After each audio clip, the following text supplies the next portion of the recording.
नमस्कार मित्रों, आपका हमारे चैनल हरी एग्ज़ाम पॉइंट में बहुत बहुत स्वागत है। और मित्रों, आप हमारे चैनल में यदि पहली बार आए हैं तो सबसे पहले हमारे चैनल को सब्सक्राइब करें और पास में ही इस प्रकार का जो घंटी का बटन आया है इसे प्रेस कीजिए ताकि हम जो भी वीडियो डालें उसका लाभ आप ले सकें, तुरंत आप तक नोटिफिकेशन पहुंच सके। तो मित्रों, हमने साइकोलॉजी के जो संपूर्ण कोर्स हैं इसका लेक्चर स्टार्ट किया था। हमने किशोरावस्था, बाल्यावस्था और जो शेषावस्था है इन तीनों अवस्थाओं के बारे में पढ़ लिया, गर्भावस्था के बारे में पढ़ लिया। आज अब अध्ययन करने जा रहे हैं नैतिक विकास के सिद्धांत के बारे में जो कोलबर्ग ने दिया है। मित्रों, इस वीडियो को अधिक से अधिक शेयर कीजिए और अपने मित्रों तक WhatsApp group, Facebook group, Instagram इत्यादि में इसे शेयर कीजिए। मित्रों, हमसे अधिक से अधिक स्टूडेंट जुड़ पाएंगे तो हम और भी अन्य चीज़ें आपके लिए इस यूट्यूब चैनल के माध्यम से लेकर आते रहेंगे। तो मित्रों, बिना देरी किए हुए हम आगे बढ़ते हैं। नैतिक विकास का सिद्धांत आज देखते हैं। नैतिक विकास का सिद्धांत मित्रों, जो नैतिक विकास का सिद्धांत है ये कोलबर्ग ने दिया था कि बच्चे में जो नैतिकता आती है, नैतिक आचरण करता है तो वह किस प्रकार से करता है। तो इस प्रकार की जो ये बातें हैं नैतिक विकास के सिद्धांत में कोलबर्ग ने बताई। और कोहलबर्ग ने भी नैतिक विकास के सिद्धांत को 3 अवस्थाओं में बांटा है। 3 अवस्थाओं में बांटा है। इसको कह सकते हैं पूर्वलौकिक, लौकिक और उत्तरलौकिक। अर्थात पूर्वलौकिक को ही कहा जाता है पूर्व परंपरागत, प्राक रूढ़िवादी या प्री कन्वेंशनल। मित्रों, यह होती है 3 वर्ष से 9 वर्ष। अर्थात जो कोहलबर्ग है उनका मानना है कि बच्चे में 0 से 2 वर्ष तक कोई भी नैतिकता नहीं पाई जाती। नैतिकता यानी कि नैतिक आचरण का जो बालक अनुसरण करता है वह 3 वर्ष से स्टार्ट करता है और जो पूर्व परंपरागत अवस्था है वह 3 वर्ष से 9 वर्ष तक होती है। मित्रों, इसके बारे में हम जान लेते हैं। इसी अवस्था को यानी कि जो कोलबर्ग हैं इसी ने इसी अवस्था को 2 चरणों में विभाजित किया है। 2 चरणों में यानी कि पूर्व परंपरागत जो अवस्था है 3 वर्ष से 9 वर्ष तक, पूर्व परंपरागत अवस्था को 2 चरणों में विभाजित किया है। उन्होंने पहले जो अवस्था बताई है इसमें जो इस अवस्था को पहला चरण में बांटा है दंड एवं आज्ञा पालन। इनकी जो बच्चा जो मतलब नैतिक आचरण अपनाता है तो इनकी वो दंड के भय से और आज्ञा पालन इनकी कुछ उसको हम कोई भी आज्ञा देते हैं तो हम हमारे कहने पर बालक नैतिक आचरण करता है। इस प्रकार से इस जो ये दंड और आज्ञा पालन है इसमें बालक में आत्म केंद्रितता पाई जाती है। आत्म केंद्रितता पाई जाती है, इनकी स्व केंद्रितता पाई जाती है। दूसरा जो चरण है वह है साधन या लालच पुरस्कार। अर्थात साधन होता है। इसका मतलब ये हुआ कि बालक क्या है, कोई भी चीज़ अपन बताते हैं उसको, कोई भी चीज़ खिलौना देते हैं तो उस साधन को देख करके यानी कि कोई भी वस्तु को देख करके वह नैतिक आचरण अपनाने लगता है। लालच या पुरस्कार कोई भी बच्चे को खिलौना या कोई भी टॉफ़ी वगैरह, चॉकलेट वगैरह देते हैं, वगैरह वगैरह देते हैं तो मित्रों क्या है, वह नैतिक आचरण अपनाने लगता है। तो मित्रों, जो ये दंड एवं आज्ञा पालन की अवस्था है ये तो होती है 3 से 6 वर्ष की। और जो दूसरा चरण है ये होता है 6 से 9 वर्ष तक होता है। इसको यांत्रिक अभिमुखता भी कहा जाता है मित्रों।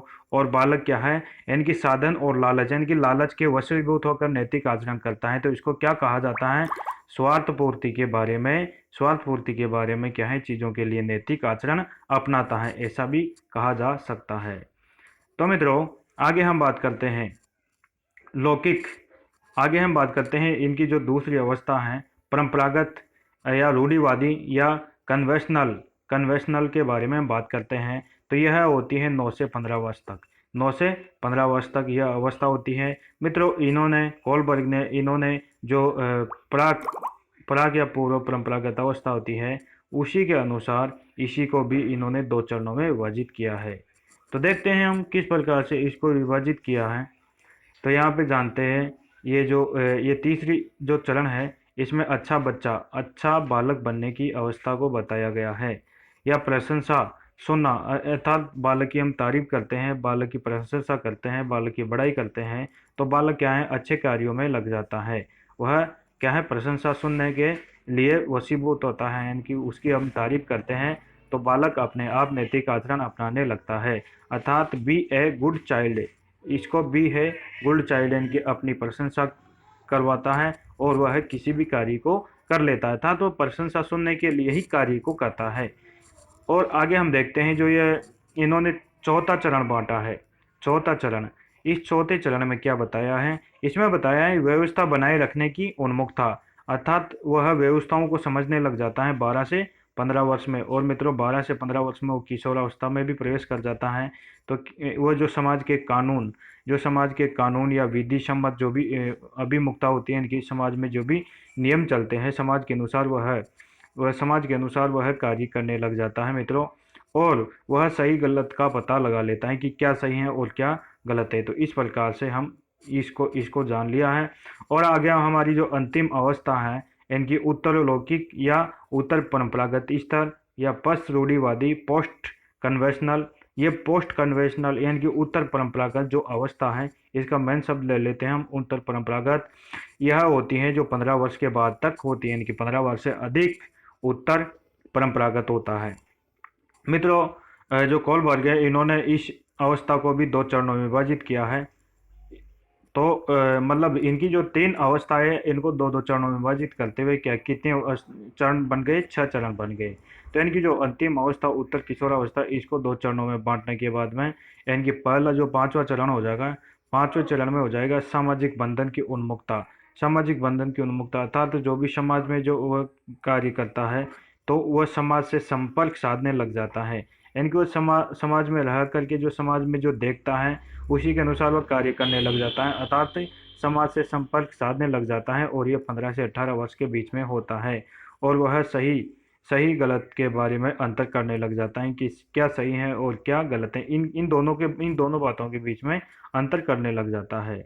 और आगे हम जानते हैं मित्रों अंतिम चरण, यानी कि ये 6ठा चरण है, इसको जान लेते हैं सार्वत्रिक नीति की उन्मुखता, अर्थात जो सभी को प्रिय है या सभी जो करते हैं, ये प्रौढ़ावस्था में आती हैं 18 वर्ष के बाद में। और जो भौमिक नैतिकता इसमें अपनाई जाती है, इसको यूनिवर्सल लेवल भी कहा जाता है और अंतिम अवस्था होती है। तो हमने मित्रों कोहलबर्ग की जो ये नैतिक विकास का सिद्धांत है, इसको जान लिया है। तो आगे हम बात करेंगे अधिगम के बारे में। अधिगम क्या होता है और अधिगम के बारे में विद्वानों ने क्या क्या विचार दिए हैं, उसके बारे में हम जानेंगे। अधिगम जानते हैं अधिगम क्या होता है? तो मित्रों हम देखते हैं इनकी सीखे हुए ज्ञान का हमारे व्यवहार में स्थायी परिवर्तन। सीखे हुए ज्ञान का हमारे व्यवहार में स्थायी परिवर्तन हो जाना ही क्या कहलाता है? अधिगम कहलाता है मित्रों। इसी को क्या कहा जाता है? अधिगम। अर्थात हमने किसी चीज को जान लिया, तो किसी चीज को जानना और किसी चीज को स्थायी रूप से जानने में अंतर है। यानी कि जो हम कोई भी चीज स्थायी रूप से सीखते हैं, उसी को अधिगम कहा जाएगा। यानी कि अस्थायी रूप को, यानी कि 2 मिनट के लिए हमने कोई चीज याद की और उसको भूल गए, उसको अधिगम नहीं कहा जा सकता। यानी कि हम लंबे समय तक किसी चीज को यादाश्त रखते हैं, उसको याद रखते हैं स्थायी रूप से, तो उसी को अधिगम कहेंगे। तो विद्वानों ने अधिगम के बारे में क्या परिभाषाएं दी हैं, क्या विचार दिए हैं, उन विचारों को भी जान लेते हैं। मित्रों हम देखते हैं इनकी शार्टेन, एक विद्वान हुए हैं शार्टेन, इन्होंने अधिगम को लेकर के विचार दिए हैं कि नए नए अनुभवों के कारण व्यवहार में स्थायी परिवर्तन आता है। नए नए अनुभवों के कारण व्यवहार में स्थायी परिवर्तन आता है। तो मित्रों इस विचार को कैसे याद रखें? हमारे इनकी हम कई बार पढ़ते हैं लेकिन विचार याद नहीं होता, लेकिन आपने आज यहाँ पर देख लिया तो हमेशा के लिए याद हो जाएगा। मित्रों कोई भी चीज़ है उसको साधारण तरीके से ना देखें, उसको यानी कि हमारे दैनिक जीवन की जो भी चीज़ है उससे जोड़कर सीखे। जैसे कि हमने शार्टेन को बना दिया लालटेन, यानी कि लाइट, जो लाइट लालटेन होता था ना, लालटेन होता था, यानी कि जो पहले बिजली नहीं होती तो उस टाइम पे पढ़ने के लिए हम लालटेन जला करके पढ़ते थे। तो मित्रों लालटेन में यानी कि हमने कई अनुभव किए होंगे, जैसे कि ऊपर टांगते थे, ऊपर टांगने के बाद में उसका उजास नहीं आता तो हम क्या है अपने बेड पे रख लेते थे। कभी कभार नींद आ जाती थी, नींद आ जाने के बाद में क्या है लालटेन गिर जाता था, कभी कभार उसमें आग लग जाती थी। तो ऐसा होता था ना, अक्सर ऐसा होता था। तो यानी कि हमने लालटेन से नए नए अनुभवों को सीखा, नए नए अनुभव आए कि इस प्रकार करने से, यानी कि दूर रखने से प्रकाश नहीं आता, पास रखने से हो सकता है बिस्तर में आग लग जाए। तो इस प्रकार से लालटेन से नए नए अनुभव सीखने को मिले। तो यही तो बात है, शार्टेन की परिभाषा में भी मुख्य शब्द है नए नए अनुभव। यानी कि लालटेन से भी नए नए अनुभव मिलते हैं और साल्टेन ने भी नए नए अनुभव के बारे में कहा कि नए नए अनुभवों के कारण व्यवहार में स्थायी परिवर्तन ही अधिगम है। तो इस प्रकार से आप इनके विचार को याद रख सकते हैं। आगे हम देखते हैं वुडवर्थ।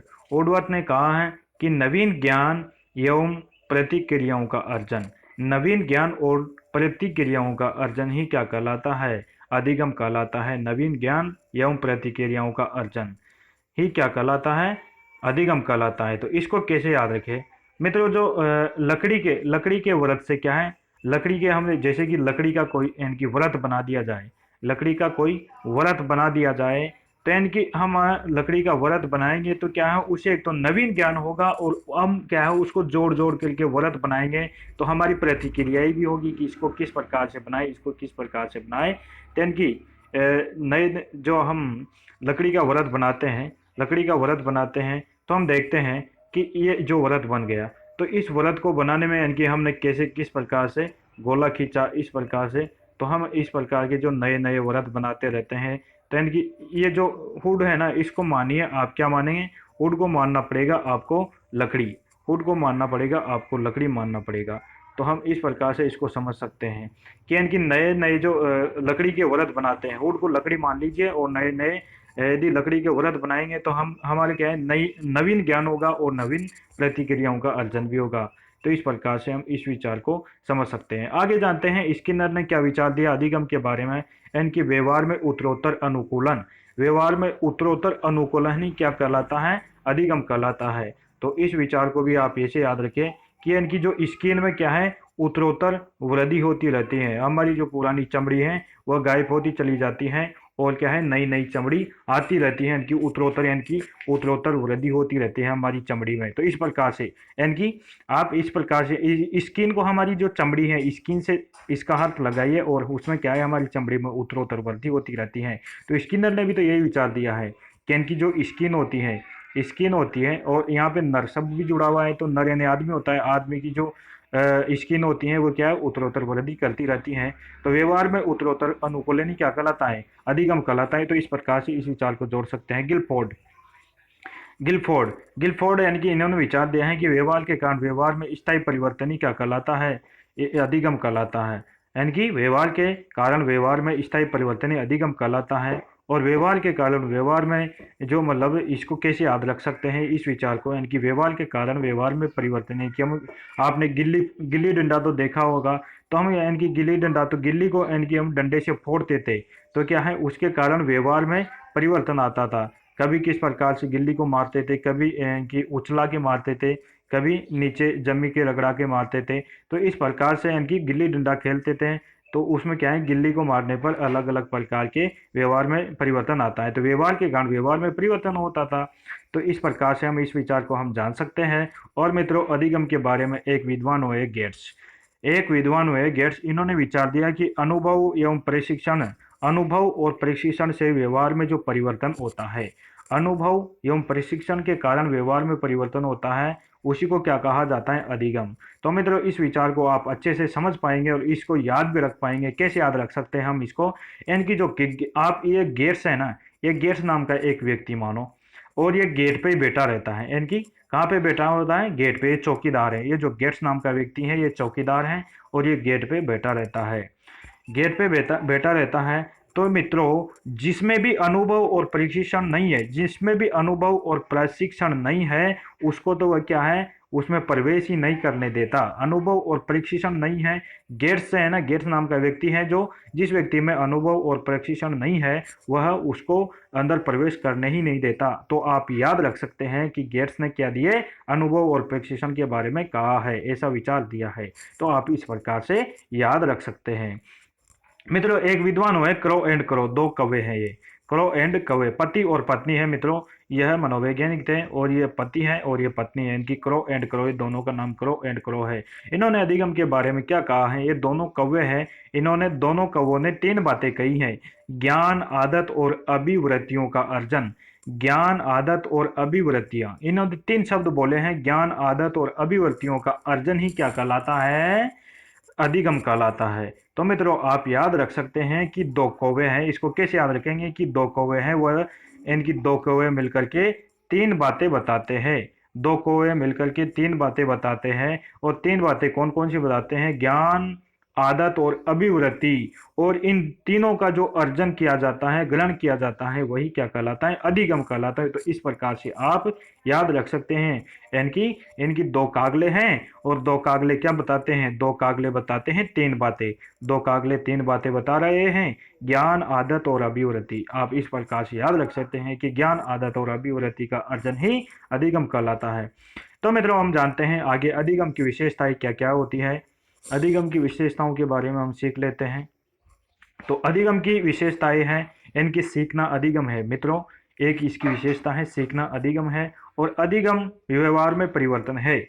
इनकी जो अधिगम होता है वह व्यवहार में जो परिवर्तन होता है उसी को अधिगम कहा जाता है। और नवीन ज्ञान व प्रतिक्रियाओं का जो ग्रहण किया जाता है वह क्या कहलाता है? अधिगम कहलाता है। और आदतों के निर्माण की प्रक्रिया, इनकी आदतों के निर्माण की प्रक्रिया का क्या कहलाती है? अधिगम कहलाती है। अनुभवों का संगठन है, अनुभव व प्रशिक्षण है। क्या अधिगम क्या क्या है? इनकी इनकी विशेषताएं है, जो विद्वानों में विचारते हैं वही विशेषता बन जाती है। अनुभव और प्रशिक्षण है। और ये कार्य उत्पादन है, अनुकूलन है। और जो विशेष परिस्थितियों की क्या है? ये उपज है। अधिगम क्या है? विशेष परिस्थितियों में कोई भी चीज हमारे मस्तिष्क में उत्पन्न होती है तो उसी को क्या कहा जाता है? उसी को तो अधिगम कहा जाता है। जो भी परिस्थितियां हैं, अचानक हम उस समस्या में किसी भी कार्य को, उसकी समस्या का समाधान ढूंढ लेना, ये अधिगम कहलाता है। और अनअधिगम भी अधिगम है। मित्रों, जो हम अनअधिगम है, इनकी कोई चीज हम सीखते हैं तो हम उसमें कुछ गलतियां करते हैं, तो वो भी एक तरीके से हमारे लिए अधिगम ही होता है। कुछ गलतियों से भी इंसान कुछ नया सीखने की कोशिश करता है। गलतियों से ही तो इनकी करत करत अभ्यास के जड़ मत होत सुजान, रस्सी आवत जात के शिल्पत परत निशान। तो इस प्रकार से गलती करके भी आदमी सीखता है। और सार्वभौमिक प्रक्रिया है अधिगम, इनकी कहीं पे भी सीखा जा सकता है, कहीं पे भी अधिगम को ग्रहण किया जा सकता है। किसी भी चीज से इनकी निरंतर चलता रहता है। और ये क्या है? निरंतर और सतत चलने वाली प्रक्रिया है। तो अधिगम की ये विशेषताएं हैं। मित्रों, हम देखते हैं सीखने की क्रियाएं, इनकी सीखने की क्रियाएं और सीखने के प्रकार। सीखने की क्रियाएं और सीखने के प्रकार, इनके बारे में हम जानते हैं। तो क्या क्या प्रकार हैं अधिगम के? और जो जैसे कि हम देखते हैं, विराम व अविराम सीखना। अधिगम इनकी क्या होता है? विराम भी होता है और अविराम। इनकी लगातार सीखना और रुक रुक करके सीखना। इनकी बालक का पाठ पढ़ते समय ये रुक रुक जाना और फिर निरंतर सीखना, ये क्या है? विराम और अविराम। इनकी पहले तो स्पीड से पढ़ रहा था, फिर रुक रुक करके सीख रहा है। तो इस प्रकार से विराम और अविराम सीखना होता है। पूर्ण और हंस में सीखना। मित्रों, पूर्ण और हंस में सीखना, इनकी पाठ को एक ही बार में सीखना और पाठ को टुकड़ों में बांट बांट करके सीखना, कई इकाइयों के बांट बांट के सीखना, ये क्या कहलाता है? पूर्ण और हंस में सीखना कहलाता है। आगे हम जानते हैं सार्थक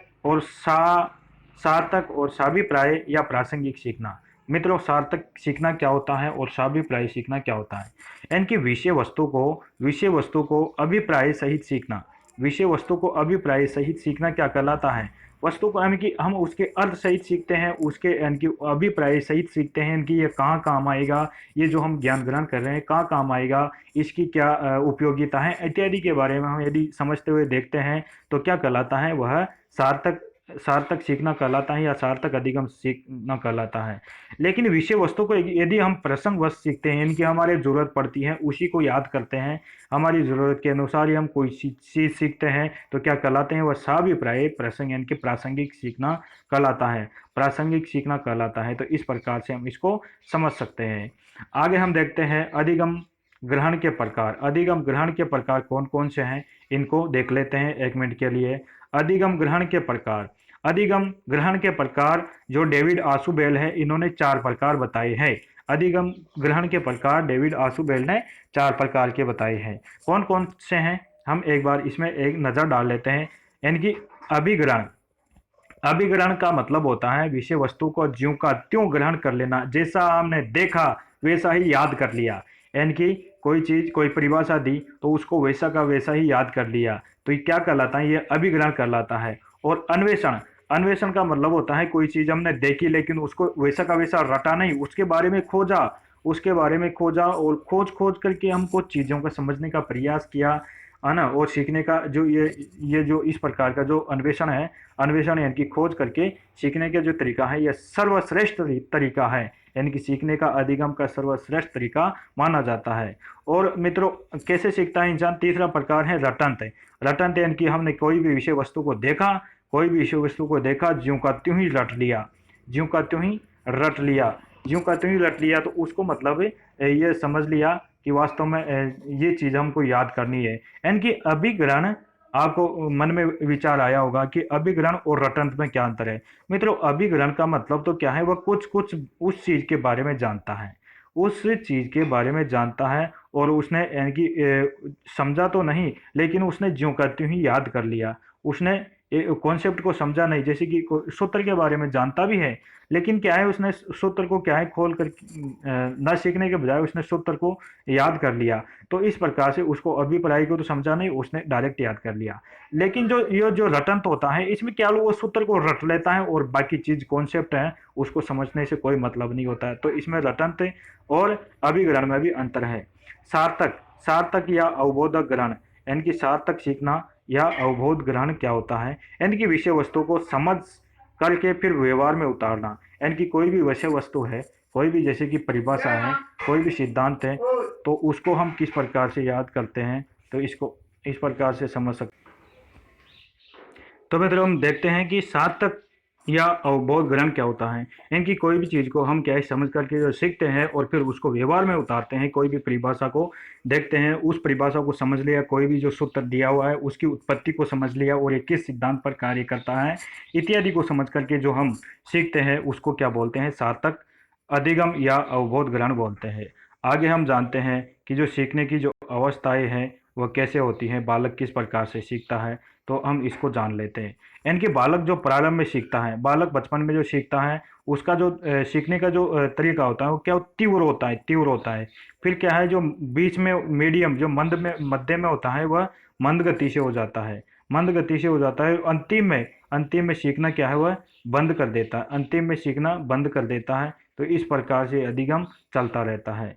तो आपने ये अधिगम के बारे में जाना और नैतिक विकास के बारे में जाना, और हम कल पढ़ेंगे अधिगम के पठार। तो आज का जो लेक्चर है हम आज यहीं तक रहने देते हैं, और अगली बार हम पढ़ेंगे अधिगम पठार, यानी कि अधिगम किस प्रकार पठार बनते हैं इत्यादि के बारे में जानेंगे। तो आपने यहाँ पर जान लिया नैतिक विकास का सिद्धांत दिया है कोहलबर्ग ने, और ये किस प्रकार से इसकी अवस्थाएं हैं, किस प्रकार से इसके चरण हैं, इनके क्या क्या नाम है, किस प्रकार से इसमें बालक नैतिक आचरण करता है। अधिगम का अर्थ जान लिया विद्वानों के, आपने विचार जान लिए, विशेषताएं जान ली, और इसकी जो प्रकार जान लिया आपने। तो मित्रों, आज के लिए आप यहीं तक रहने दीजिए इस लेक्चर को। अगले वीडियो में आपको साइकोलॉजी के जो अधिगम का पठार है उसके बारे में बता दिया जाएगा। और मित्रों, अभी तक के लिए आप दीजिए इजाज़त। और मित्रों, आपने अभी तक हमारे चैनल को सब्सक्राइब नहीं किया है तो प्लीज़ हमारे चैनल को सब्सक्राइब करें और बेल आइकन को प्रेस करें। मित्रों, अभी तक के लिए हम आपसे इजाज़त चाहते हैं। जय हिंद, जय भारत।